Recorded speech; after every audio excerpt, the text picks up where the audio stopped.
तो आप सुन रहे थे आजसू से सुदेश महतो को। सुदेश महतो लगातार यहाँ पर आजसू की केंद्रीय समिति की जो बैठक हो रही है उसमें बोल रहे थे। कई अहम बातों को बोलने के साथ साथ उन्होंने वहां पे जितने भी कार्यकर्ता थे उन सभी का आभार जताया। लोकसभा चुनाव के दौरान जिन्होंने भी जितनी मेहनत की उसको लेकर वहां पर लोगों को वहां पर धन्यवाद करते नजर आए। हमारे साथ लगातार इस बैठक से जुड़े हमारे सहयोगी मदन, उनका रुख करते हैं। मदन, आज आजसू की केंद्रीय समिति की बैठक हो रही है। चुनाव परिणाम आने के बाद, लोकसभा चुनाव परिणाम आने के बाद पहली बैठक आजसू की तरफ से, कितनी अहम ये बैठक, और सुदेश महतो क्या कुछ आज अहम टिप्स देते आए कार्यकर्ताओं को वहां पर?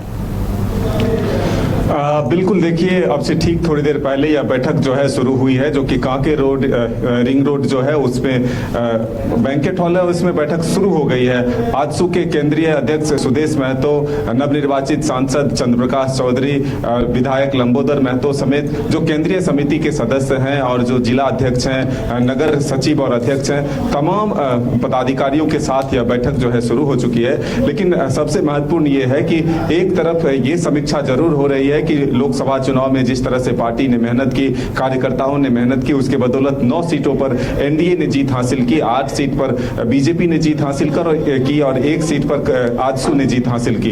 लेकिन 14 सीट पर जो जीत का एक टारगेट था वो पूरा नहीं हो पाया, तो उसकी एक समीक्षा जरूर हो रही है। लेकिन उसके साथ ही जो आजसू सुप्रीमो सुदेश महतो हैं, वो आने वाले विधानसभा चुनाव को लेकर के अपने नेताओं कार्यकर्ताओं से फीडबैक ले रहे हैं कि अब तक पार्टी की क्या तैयारी हुई है, कितना संगठन मजबूत हुआ है, जो पदाधिकारियों को 1 लाख कार्यकर्ताओं को जोड़ने का एक टारगेट दिया था वो पूरा हुआ या नहीं, जो चूल्हा प्रमुख बनाने हैं, 81 विधानसभा में अपने पार्टी और संगठन को मजबूत करना है, उसका फीडबैक ले रहे हैं। तो जिला अध्यक्षों को और जो तमाम पार्टी के पदाधिकारी हैं उनको एक तरह से कहें तो टारगेट फिक्स करने को कहा जा रहा है कि अब महज 4 महीने का वक्त है, और ऐसे में जो टारगेट फिक्स किया गया था, जो ऐतिहासिक मोराबादी मैदान में महाधिवेशन हुआ था, वहां से जो टारगेट फिक्स हुआ था वो पूरा नहीं हो पाया। इसको लेकर के एक तरह से कहें तो कार्यकर्ताओं को एक कड़े संदेश भी दिए गए हैं कि अगर यही हाल रहा तो पार्टी किस तरह से मजबूती से आगे बढ़ेगा।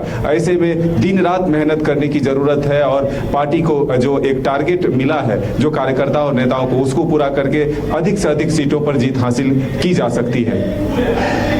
बिल्कुल, क्योंकि सुदेश महतो भी ये चीज मान रहे हैं, क्योंकि उनकी बातों से ये साफ तौर पर समझ आ रहा है मदन कि वाकई में जो टारगेट था 14 लोकसभा सीटों पर, किस तरह से उसे जीतने को लेकर जो टारगेट, जो रणनीति बनाई गई थी, कहीं ना कहीं उसमें फेल साबित हुए हैं, वो चीजें होती नहीं दिखी। लेकिन अब इनके सामने चुनौती है।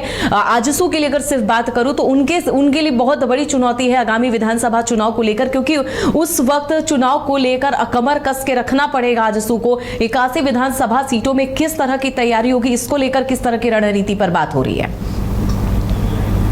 बिल्कुल, देखिए, राज्य में जो राजनीतिक हालात बने हैं वर्तमान में, उसको देखते हुए सुदेश महतो कोई कसर छोड़ना नहीं चाहते हैं तैयारी को लेकर के। वो अपने पार्टी और संगठन को इतना मजबूत करना चाहते हैं कि कम से कम जो उनके खाते में जो एक एनडीए गठबंधन के तहत जो आजसू को सीटें मिलेंगी उस पर तो वो जीत हासिल करे ही, साथ ही जो बीजेपी के सीट भी मिलेंगे उस पर भी कैसे जीत हासिल हो। और जिस तरह से 2019 में चुनाव परिणाम अलग रहा, दोनों अलग अलग लड़े और इसका खामियाजा दोनों को भुगतना पड़ा है, तो ऐसे में इस बार जब गठबंधन होते हैं तो फिर जो सीटों का बंटवारा हो तो जो आजसू के खाते में हो उस सीटों पर भी जीत हासिल की जाए, और जो बीजेपी के खाते में जाए उस पर भी जीत हासिल हो, ताकि फिर से एक बार एनडीए की सरकार झारखंड में बन सके।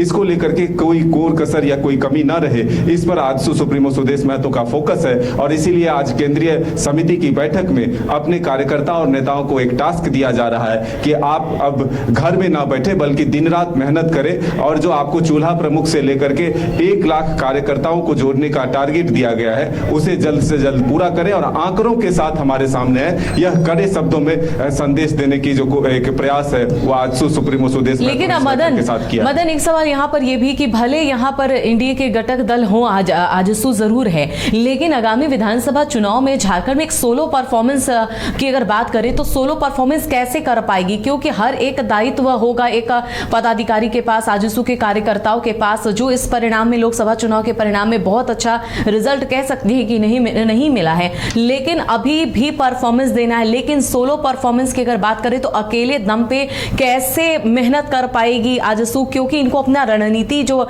है वो चेंज करना होगा, या पिछले चुनाव के हिसाब से जिस तरह से प्लानिंग चल रही थी उस प्लानिंग को पूरी तरीके से चेंज करके चलेंगे तभी आगे बढ़ पाएंगे। कितनी चुनौती होगी आजसू के सामने? बिल्कुल, देखिए हमने कहा कि वर्तमान राजनीतिक हालात के साथ निर्णय लिए जा रहे हैं, उन विषयों को आगे बढ़ाते हुए पार्टी और संगठन को तैयार किया जा रहा है ताकि बेहतर परफॉर्मेंस हो सके। और जो हमने कहा कि आजसू और बीजेपी के एनडीए गठबंधन के तहत जो आजसू के खाते में सीटें आएंगी वो तो जीतना है ही, साथ ही जो बीजेपी के भी सीट होंगे उसमें भी अधिक से अधिक मदद कर, एक सहयोग कर जो है जीत हासिल की जाए ताकि फिर से एक बार झारखंड में एनडीए की सरकार बने। इसका प्रयास जो है जरूर आजसू और बीजेपी की तरफ से किया जाएगा। और इसी के लिए आज आजसू सुप्रीमो सुदेश महतो अपने कार्यकर्ताओं और नेताओं को एक टास्क दे रहे हैं कि वो किस तरह से काम करें कि जो महज 3 महीने में ही संगठन धारदार रूप से आगे बढ़े, जो नई राजनीतिक समीकरण है उसको एक तरह से बदलते हुए एक नया रास्ता निकालकर जो है कार्यकर्ता और नेता तैयार किए जाए ताकि अधिक से अधिक संगठन मजबूत हो और अपने पक्ष में परिणाम किए जा सके।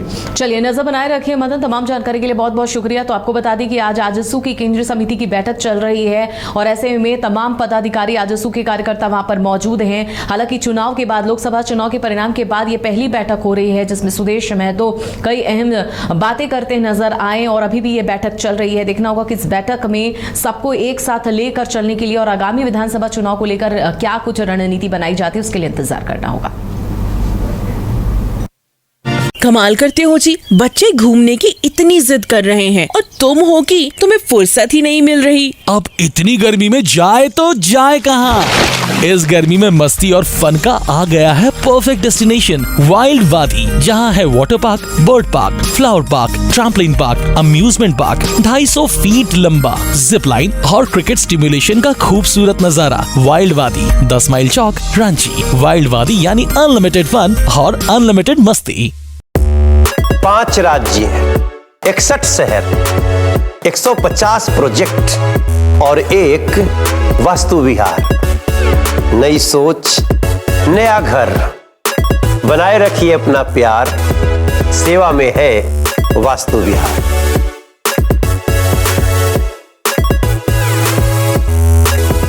घर के लिए ग्रोसरीज की जरूरत हो या चाहिए फल और सब्जी, डेयरी या बेकरी प्रोडक्ट्स चाहिए या beverages, snacks and branded foods चाहिए हो या ब्यूटी प्रोडक्ट्स, अब इनके लिए अलग अलग दुकानों की तलाश हुई खत्म, क्योंकि रांची में खुल गया है केस्टो मार्ट, जो रखे आपका और आपके बजट का ख्याल। हर सामान पर 5% की छूट, होम डिलीवरी की सुविधा भी। आज ही पधारें Kesto mart, one stop solution for every customers requirements. Call 9153989339।